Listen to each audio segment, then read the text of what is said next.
లేదు ప్రభు, బాహుబలి నేను చూశాను. చచ్చిన వాడెలా వస్తాడ్రా? వచ్చాడు ప్రభు, నా కళతో చూశాను. వాడు మన వాళ్ళందరినీ ఒంటి చేత్తో చంపేస్తుంటే ఆ నరసింహస్వామి స్వయంగా విచ్చేసినట్టు. వాడు చచ్చాడ్రా, మేం చెప్పేశా. వాడి రక్తం కారి కారి భూమిలోకి ఇంకిపోయింది.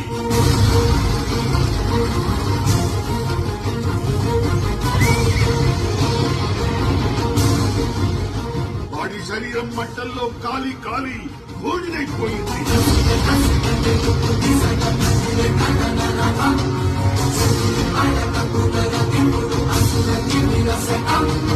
వాడి ప్రాణం ప్రాణహిత నది ప్రవాహంలో పట్టుకుపోయింది.